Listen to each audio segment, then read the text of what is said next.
Welcome to our students. I am Ranjit sir. Ranjit sir academy চ্যানেলের পক্ষ থেকে সবাইকে স্বাগত জানাই। আজকে তোমাদের জন্য নিয়ে এসেছি কারেন্ট অ্যাফেয়ার্সের আরও একটি নতুন টপিক, যে টপিকটা আপকামিং যে এক্সামগুলো রয়েছে আগামীতে তার জন্য খুব ইম্পর্টেন্ট গুরুত্বপূর্ণ একটা টপিক। তোমরা দেখতেই পাচ্ছ স্ক্রিনে পদ্ম অ্যাওয়ার্ড উইনার 2024, অর্থাৎ পদ্ম পুরস্কার কিছুদিন আগেই দেওয়া হয়েছে।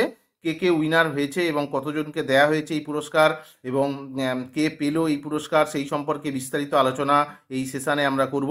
তোমরা আমার সাথে থাকো, ভিডিওটা শেষ পর্যন্ত দেখো। চলো তাহলে আমরা শুরু করি আজকের ক্লাস। দেখো, পদ্ম পুরস্কার 2024, অর্থাৎ প্রথমে পদ্ম বিভূষণ। পদ্ম বিভূষণ আমরা কাকে বলবো একটু জেনে নিই সেই সম্পর্কে। পদ্ম বিভূষণ হচ্ছে ভারতের দ্বিতীয় সর্বোচ্চ অসামরিক সম্মাননা, অর্থাৎ ভারতের দ্বিতীয় সর্বোচ্চ অসামরিক সম্মান, যেটা ভারতরত্ন। ভারতরত্ন হচ্ছে প্রথম, তারপরে চলে আসছে পদ্ম পদ্মভূষণ বা পদ্ম বিভূষণ।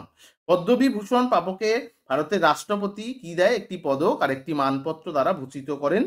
1954 সালে 2রা জানুয়ারি এই স্থানটি সম্মাননাটি প্রবর্তিত হয়। মর্যাদাক্রম অনুসারে পদ্মবিভূষণের স্থান ভারতরত্নের ঠিক পরেই, কিন্তু পদ্মভূষণের ঠিক আগে। এবছর 5জনকে পদ্মবিভূষণ পুরস্কার দেওয়া হয়ে কথা ঘোষণা করা হয়েছে। এই 5জন যে পদ্মবিভূষণ বিজয়ী তারা কারা আমরা দেখে নিই। দেখো, প্রথমটা হচ্ছে বৈজয়ন্তী মালা বালি, যেটা হচ্ছে দেখো ছবিতে তোমরা দেখতে পাচ্ছ বৈজয়ন্তী মালা বালি। কি ক্ষেত্রে পেয়েছে? এটা কলা ক্ষেত্রে পেয়েছে। কোন রাজ্য থেকে পেয়েছে? তামিলনাড়ু রাজ্য থেকে পেয়েছে। সরাসরি পরীক্ষায় কোশ্চেন আসে যে তামিলনাড়ুর কলা বিভাগ থেকে কাকে পদ্মবিভূষণ অ্যাওয়ার্ড দেওয়া হয়েছে, তার মধ্যে অপশান দেওয়া থাকে, তার মধ্যে যেটা হবে এই বৈজয়ন্তী মালা বালি। নেক্সট হচ্ছে কনিদেলা চিরঞ্জীবী। তোমরা প্রত্যেকেই জানো, ছবিটাও দেখতে পাচ্ছ চিরঞ্জীবীর ছবি। এই কনিদেলা চিরঞ্জীবী কলা বিভাগেই পেয়েছেন। ইনি একজন অ্যাক্টর। অন্ধ্রপ্রদেশ রাজ্যে এনার বাড়ি, অন্ধ্রপ্রদেশে এনার বাড়ি। এম ভেঙ্কাইয়া নাইডু জানো বিজেপির একজন গুরুত্বপূর্ণ নেতা, যেটা পাবলিক অ্যাফেয়ার্সের ক্ষেত্রে পেয়েছে। ক্ষেত্রটা কি? Public affairs. কোন দেশের? অন্ধ্রপ্রদেশের একজন মানুষ। বিন্দেশ্বর পাঠক মরণোত্তর, ইনি মারা যাওয়ার পরে পেয়েছে, অর্থাৎ মরণোত্তর পদ্মবিভূষণ পেয়েছেন। সামাজিক কাজের জন্য পেয়েছেন, বাড়ি হচ্ছে বিহার। পদ্মা সুব্রমণ্যম, যেটা হচ্ছে কলা বিভাগে পেয়েছে তামিলনাড়ুর, ইনি একজন নৃত্যশিল্পী। পদ্মা সুব্রমণ্য, যেটা হচ্ছে কলা বিভাগে পেয়েছেন, তামিলনাড়ুতে বাড়ি, উনি একজন নৃত্যশিল্পী। দেখি এবার পদ্মভূষণ, তাহলে এই 5জনকে দেওয়া হয়েছে। কি দেওয়া হয়েছে? পদ্মবিভূষণ। তাহলে পদ্মভূষণ কি?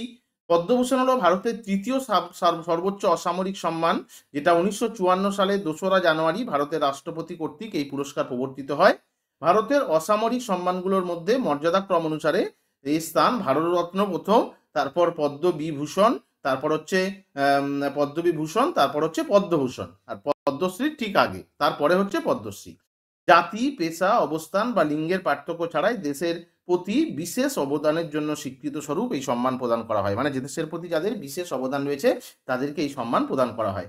এবছর মোট 17 জনকে পদ্মভূষণ পুরস্কার দেওয়ার কথা ঘোষণা করা হয়েছে। মোট 17 জন। তাহলে এটাও পরীক্ষায় পড়ে, কতজনকে এবছর পদ্মভূষণ পুরস্কার দেওয়া হয়েছে, সেটা অ্যান্সার হয়ে যাবে 17 জন। তাহলে পদ্মবিভূষণ কতজনকে দেওয়া হয়েছে? 5জনকে দেওয়া হয়েছে। আর পদ্মভূষণ দেওয়া হয়েছে হচ্ছে 17 জনকে। দেখে নিই কারা কারা এই পদ্মভূষণ পুরস্কারগুলো পেয়েছেন। এম ফতেমা বিবি, যিনি মরণোত্তর পুরস্কারটা পেয়েছেন। এম ফতেমা বিবি মরণোত্তর কিসের জন্য পেয়েছেন? Public affairs. কোন রাজ্যে? কেরালা রাজ্যে বাড়ি। বলছে হরমুজজি এন কামা, যেটা সাহিত্য ও শিক্ষা সাংবাদিকতার উপর পেয়েছে মহারাষ্ট্রে। মহারাষ্ট্র হচ্ছে হোম। মিঠুন চক্রবর্তী, যিনি কলা বিভাগে পেয়েছেন। আমরা জানি মিঠুন চক্রবর্তীকে প্রত্যেকেই চিনি, উনি হচ্ছে একজন আর্টিস্ট। কলা বিভাগে পেয়েছেন, যেটা বাড়ি কোথায়? ওয়েস্ট বেঙ্গল, অর্থাৎ পশ্চিমবঙ্গ। সীতারাম জিন্দাল কোন ক্ষেত্রে পেয়েছেন? বাণিজ্য ও শিল্প এই ক্ষেত্রে পেয়েছেন, কর্ণাটকের বাসিন্দা। ইয়াং লিউ, যেটা বাণিজ্য ও শিল্প, তাই শিল্প ক্ষেত্রে পেয়েছেন। এখানে একটুখানি ডিস্টার্ব হয়ে গেছে, বাণিজ্য ও শিল্প ক্ষেত্রে পেয়েছেন। এর হচ্ছে রেসিডেন্স কোথাকার? তাইওয়ানের রেসিডেন্ট। অশ্বিন বালাচাঁদ মেহতা পেয়েছেন মেডিসিন বিভাগে, এর হচ্ছে হোম মহারাষ্ট্র।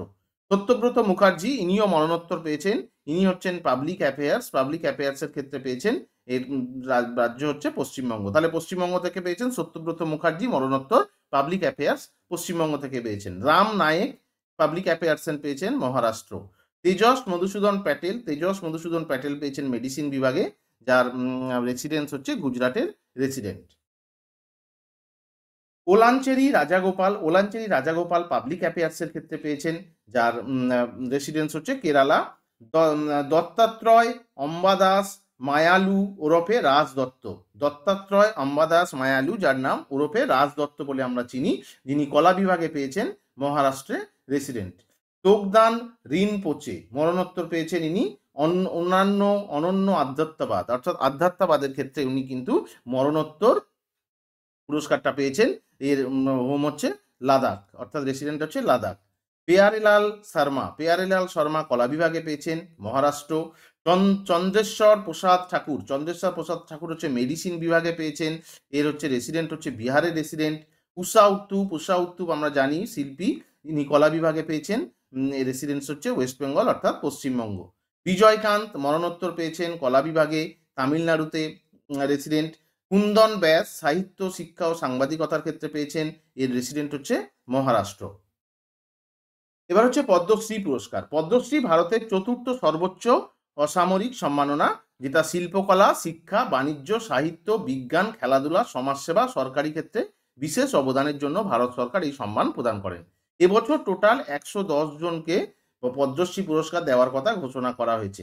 পদ্মশ্রী পুরস্কার যারা পেয়েছেন তাদের তালিকা এরপরে আমরা দেখে নিই। তার আগে একটা কথা বলে দিই, এর টোটাল পিডিএফ, যেটা তোমরা আমার ভিডিও ডেসক্রিপশানে গিয়ে টেলিগ্রাম চ্যানেলে গিয়ে জয়েন করলে টেলিগ্রাম চ্যানেলে এর পুরো পিডিএফটা সম্পূর্ণ ফ্রিতে তোমরা পেয়ে যাবে।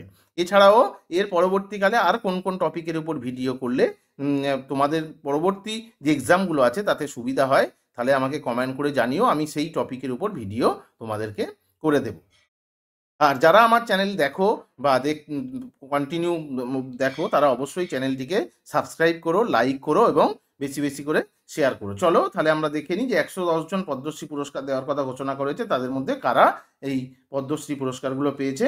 দেখো, আজকে শুধুমাত্র এই ভিডিওতে আমি ওয়েস্ট বেঙ্গলে যারা পদ্মশ্রী পেয়েছে তাদেরগুলোই আমি বলবো, কারণ 110 জনের নাম বলতে গেলে ভিডিওটা অনেক বড় হয়ে যাবে, লেন্দি হয়ে যাবে, তার জন্য এদেরগুলোই বলবো।